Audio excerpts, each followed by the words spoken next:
Okay, once again we are going to resume the discussion. So Ilyas Rahmatullah used to say that the key problem at present of this ummah is not that they lack in amals, in good deeds. Rather, the key problem is, uh, I mean, it's questionable whether they can get rewards out of their amals, out of their good deeds. Whether their good deeds deserve the rewards or not. That's the key issue. Omar Radhan used to say, when someone has no expectation uh, in the of his good deeds, then he does not also deserve the rewards. When a person does not expect the, or does not have the yakin, okay, does not have yakin in the rewards out of his good deeds, then he also does not deserve the good deeds. So I mean, the Prophet ﷺ always used to uh, encourage people towards good deeds by providing them the promises, providing them with the promises from Allah. So, in fact, the way people were motivated towards the activities of Deen, whether whether their mind wants them or not, was the motivation based on two things. What are those two? They are the promises of rewards from Allah and the warnings of punishment from Allah.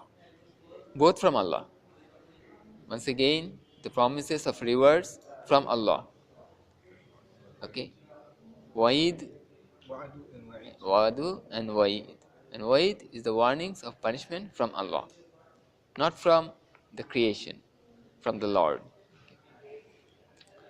Even in the field of battle, when there is a rush, Prophet ﷺ used to motivate and then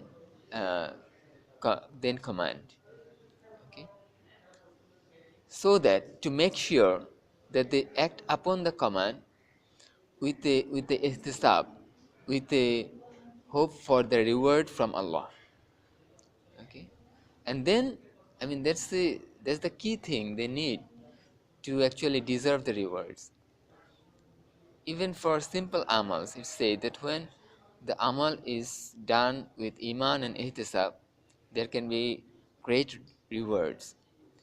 By iman, we actually get the belief that uh, the giver is Allah. It's only Allah who can give. And then ihtisab, Allah is gonna give the rewards for this amal. Okay. So with this conviction that Allah would give, there is nobody else to give, it's only Allah. And secondly, Allah would give the rewards. Allah has kept rewards in this amal, in his commandment. So out of this spirit, they used to fulfill the commandment, and that's how they can deserve the rewards. Okay, that's the key thing. Okay. Habiba radiallahu anha, when got the motivation for the salah of chasht, okay, she never missed that salah in her whole life. Never. And what was that motivation? She got to know and actually got to believe in the fact that if someone prays the salah of chasht, he or she will get a mahal, a palace in Jannah, and that palace will be made of gold. Okay, so out of this belief, this is actually ihtisab. She prayed the salah of chasht. Okay, so that she never missed. That's how she never. The same way, always, only based on. Okay, it's not like, well, someone does something with the, in the fear of people, or based on the promises from people. No, That's not the way they did. Then they should expect the rewards from people, okay, not from Allah. Now, the way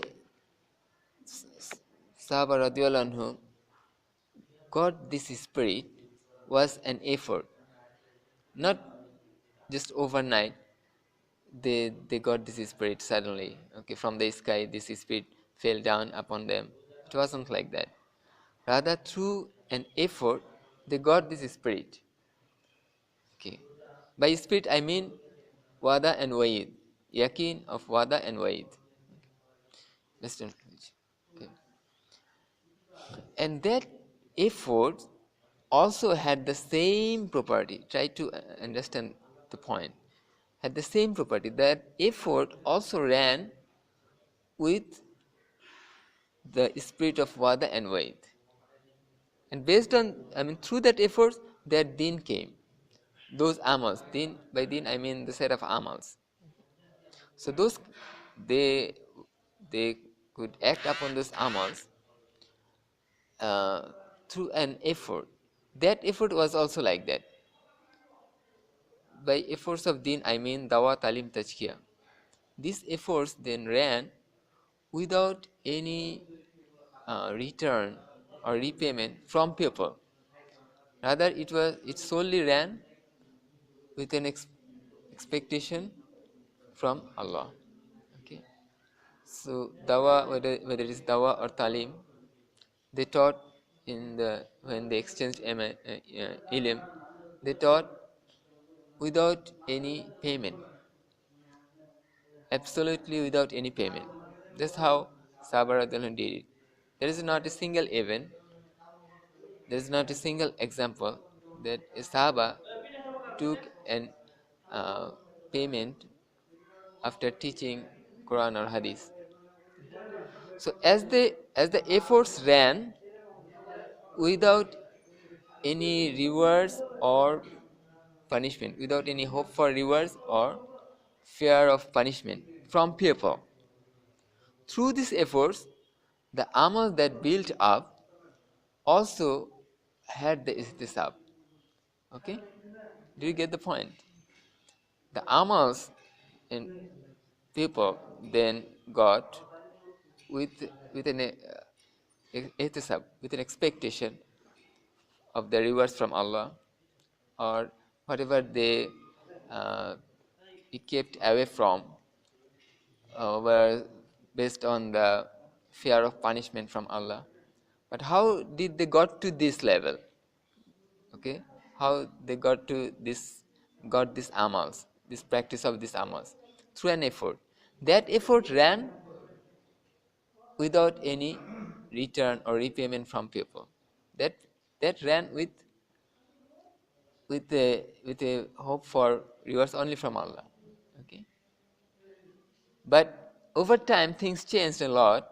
The efforts ran with an expectation from people, also with a fear of punishment from people. You know what? How? In madrasa, the teachers teach with an hope for reward or salary from people, not from Allah. Ajr from people, ajr from people.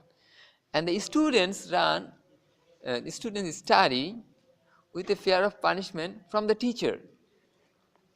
In many countries, teacher punish severely using canes and all that. Severely. So it's not wada and waid. It's wada and waid, but from makhluk, from the creation, not from Allah. Okay. So through these efforts, the amal that built also don't have wada and waid. Okay. Because the efforts had the problem. So the amal that built based on this effort also got the same problem. Okay. The fazail, the talim of fazail is changing this practice. Okay. When people come for tabligh and participate in the, or when they stay in their locality, they participate in the Talim of Fadail, and then okay, things change. They start doing amals with wada and waid, and that's all. Let's also try to get how this payment from people started. Okay, as the talim shifted from the masjid, it was taken away. It was banished from the masjid. Then you don't have to fulfill the rules that there can't be any exchange of money. Okay, inside the masjid you can't exchange. Okay, there is still a role that you can't exchange money for teaching. Okay, Quran or Hadith, whatever is divine. But if you violate that, there is no other bar. Okay, you have already shifted it from the masjid. Okay. So on one side, after you shift from the masjid, this repayment or payment from makhluk could start. Okay. Another major problem of shifting from the masjid was like it got specialized. When talim took place in the masjid, it could be generalized. Anyone can access the masjid. If the dars, the teaching of of divine things, take place in the masjid, anyone can enter and participate. Okay, he doesn't have to register for that. He doesn't have to fill out any form. He doesn't have to go through all the official procedures. He don't have to. He doesn't have to make the payments. Okay, got the approval, and then sit for talim. No, he doesn't have to do anything. He doesn't have to follow the schedule decided by the teacher. He can join it whenever he can manage. Are you getting me? Everybody. I mean, in the past, they actually lived on some jobs. They used to do, say, the different worldly activities, the business or running shop or cultivation. So they had many worldly things to do. Out of that, whenever they could manage, they could spend time in the masjid and participate in teaching and learning process. So it was open for all, it was accessible, and that's how it could be generalized. So everybody got the knack, everybody got the, uh, I mean, knowledge and understanding. Everybody had a chance to do that. But as you shift, okay, and you put it in, you get it surrounded by walls of madrasa, then you have to go through all those official procedures. Selective admission, you have to be selected, you get the approval, do everything, follow the schedule of madrasa. Okay, so that's not manageable by everybody. So only some people, okay, specialized. Now some special people will be do that, and consequently the whole society will has got split into two parts. Those special people, alim, and ordinary people, awam. These two categories evolved. These two categories evolved later. In the past, at the time of Sabar Adalun, this division was not there. Believe me, brothers, this division was not there. Knowledge was generalized, it was all generalized. Anybody could access, anybody could get the knowledge. So it was, of course, there was difference in the level of knowledge acquired by different people. Definitely. Nowadays, say in Tablig efforts, everybody can join. But there is a difference in the level they they actually get the qualities, or they do the contributions, or they sacrifice. There are differences. So there will be difference among people, but it will be generalized. You know, at the time of Omar radiallahu anhu, they are passing by the house of a milkmaid, and that, the daughter, okay, of the milkmaid was found to be so pious. Her mom was testing her. She said that, okay, mix some water with the milk. The daughter first said that the milk was not enough today. The collection of milk was less. The mom was testing her daughter. She said that, okay, mix some water. And then she said, oh, wow, that is forbidden. Okay, Umar radiallahu anhu has prohibited. The mom said, Omar won't see. Actually, Omar was right next to their house. Omar said, our mom was testing. Okay. The daughter said, well, Omar can't see, but Allah can see. Okay. So even the milkmaid, or think of that, even the, I mean, there are a lot of examples that ordinary people, okay, they they all have the have, I mean, have the piety. They had the knowledge. They had everything. Okay. Of course, I mean there is difference among there are differences. There were differences among different people in the levels, but everybody, it could be, it was generalized because it took place in the masjid where everybody can enter without any fees, without any permission. It's open for all. So it was generalized. Later it got specialized. So then there was no, I mean, these categories was not there. This division was not there. Okay. Well, there are also two categories, but those categories was Muhajir and Ansar, not Alim and Awam. It wasn't Alim and Awam. It was not this special people, Alim and Awam, ordinary people. It's not special and ordinary. This special and ordinary is a new division. Then the two sides were Muhajir and Ansar.